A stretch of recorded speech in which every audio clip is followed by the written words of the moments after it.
I can hear the screaming guitars, huh? Loud. Yeah. Kind of the band thing.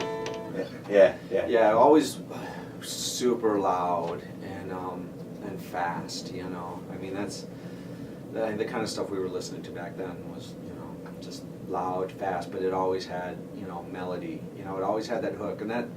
I mean, for me, that's always huge, is the hook. I'm always looking for the hook, and if it doesn't have the hook, I always have trouble, grasping onto it. Yeah. So the process of songwriting for you. Well, let's talk about your influences. Okay. I kind of get an idea of, for reading your one sheet, the Replacements, Paul Westerberg, Bob Mould, Husker Du, those kind of guys. Is that what got you first started listening to any of that, or? Well, I mean, when I was a kid, I was listening to like, my parents had all of the early Dylan stuff, and they had Rubber Soul and Revolver, and the Beach Boys were big for me when I was a little kid, and then and then when I was started going to school and stuff, and I discovered Kiss, and that that was pretty big for a couple years, and then I heard Cheap Trick, and something about that really grabbed me, just like that that melody, and again it comes back to that hook, I want you to want me. When I don't know how old I was, probably 9 or 10, but I just couldn't, I really liked the way that stuff made me feel, and got into the Knack a little bit, the John Lennon Double Fantasy record, and then a couple years later, around the time I ended up in Marquette, I heard the Clash, and I heard the Replacements and Husker Du, and I mean that stuff, just like I couldn't believe that there was music like that. The Ramones. Yeah, the Ramones, Dead Kennedys, Black Flag, as well as like some older stuff like Velvet Underground,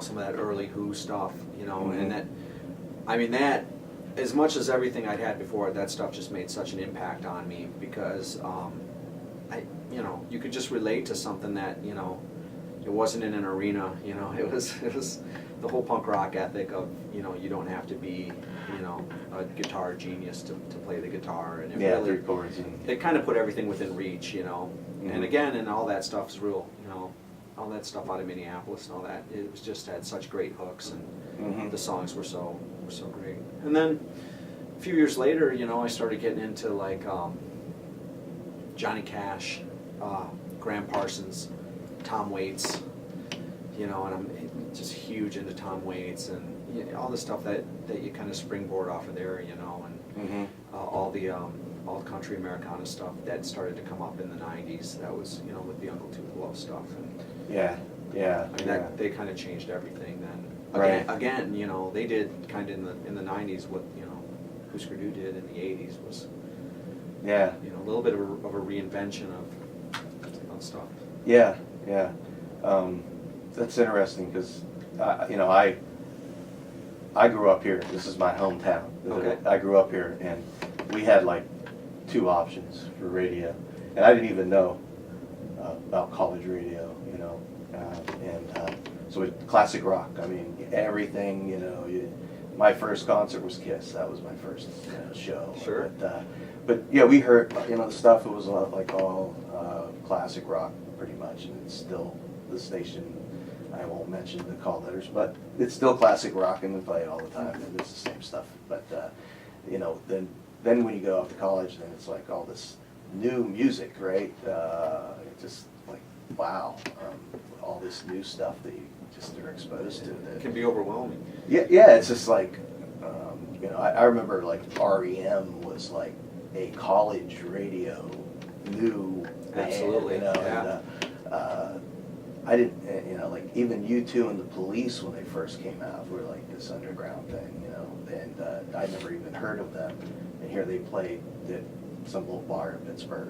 I missed the show, Yeah. I was, going to see Journey. Right. Maybe you didn't even know about it or something. I mean, that same thing happened with us. I mean, the Police played at this little tiny bar, not far at all from where we live, on their first tour, and it's just like this little it's not even open anymore. But it's crazy to hear about something like that you know, just it wasn't on your radar at the time. You know? Yeah, and and then you find out about it, and you're like, wow, that's great. It's like opens up this world. But yeah, for me, it's like I go back in the roots of the blues, and go back in history and follow that trail back to the Delta and all that good stuff. And that all came out of there pretty much. But, so songwriting. When you first started, I guess you find you write differently now that you're writing just for yourself as opposed for the band. Do you find that Well, I find that I write differently now, but not for that reason.